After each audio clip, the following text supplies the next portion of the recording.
Social മീഡിയയിൽ ഇപ്പം പ്രധാനമായിട്ട് രണ്ട് തരത്തിലുള്ള ആൾക്കാരാണ് ഉള്ളത്. ഒന്ന് കഴിവ് കൊണ്ട് റീച്ച് ഉണ്ടാക്കുന്ന ആൾക്കാർ. അവർ പ്രത്യേകിച്ച് ആർക്കൊരു ഉപദ്രവം ചെയ്യാതെ സ്വന്തം കഴിവ് വീഡിയോ ആക്കിയിട്ട് റീച്ച് ഉണ്ടാക്കുന്നത്. എന്നാൽ ഈ രണ്ടാമത്തെ കാറ്റഗറിയിൽ വരുന്ന ആൾക്കാർ എന്ത് ആണത്തരം കളിച്ചും ആൾക്കാരെ പറ്റിച്ചും എങ്ങനെയെങ്കിലും റീച്ച് ഉണ്ടാക്കിയാൽ മതി പറയുന്നവർ. ഇപ്പം നമ്മുടെ ഇൻസ്റ്റാഗ്രാമിൽ യൂട്യൂബിലെല്ലാം വൈറലായിക്കൊണ്ടിരിക്കുന്ന നമ്മുടെ മണവാളും പോത്ത് ഷാജഹാനെല്ലാം ഏകദേശം ഈ കാറ്റഗറിയിൽ വരുന്ന ആൾക്കാരാണ്.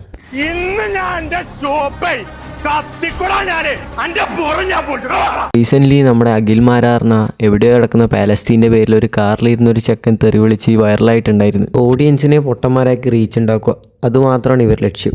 ഇതറിഞ്ഞ് നമ്മുടെ പോത്ത് ഷാജഹാൻ ആ പയ്യനും കൂട്ടി ഒരു സ്ക്രിപ്റ്റ് ഉണ്ടാക്കി ഒരു വീഡിയോ ഇറക്കി. സ്ക്രിപ്റ്റിലെ കണ്ടന്റ് ഇതായിരുന്നു: ആ പയ്യൻ ഫാമിലി ആയിട്ട് പുറത്തു പോകുമ്പോൾ അവൻ്റെ കാറ് കുറച്ച് ആൾക്കാർ കിടന്ന് തല്ലിപ്പൊളിച്ചു, ഫാമിലീനെ ഉപദ്രവിച്ചു, അവനെ ഉപദ്രവിച്ചു എന്നൊക്കെ പറഞ്ഞ്.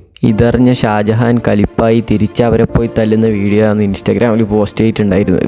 പക്ഷേ ഈ വീഡിയോ എല്ലാം കാണുന്നവർ പൊട്ടന്മാരല്ലാത്തതുകൊണ്ട് ഇത് ഫേക്കാണെന്ന് ആൾക്കാർക്ക് മനസ്സിലായി. ചില ഇൻഫ്ലുവൻസേഴ്സ് ഇതിനെതിരെ വീഡിയോ ചെയ്തു പോലീസ് കേസാക്കണമെന്ന് പറഞ്ഞു. അവസാനം ഇതൊക്കെ കണ്ട് പേടിച്ച ഷാജഹാനും ആ പയ്യനും വന്നിട്ട് പറഞ്ഞു ഇതൊക്കെ സ്ക്രിപ്റ്റ് ആയിരുന്നു, റീച്ചിന് വേണ്ടി ഞങ്ങൾ ചെയ്താലും ക്ഷമിക്കണമെന്ന്. അങ്ങനെ ആ കള്ളി വെളിച്ചെത്തുന്നു. മതത്തിൻ്റെ പേരും പറഞ്ഞ് റീച്ച് ഉണ്ടാക്കാൻ നോക്കി അവസാനം ആ നാടകം പൊളിഞ്ഞു.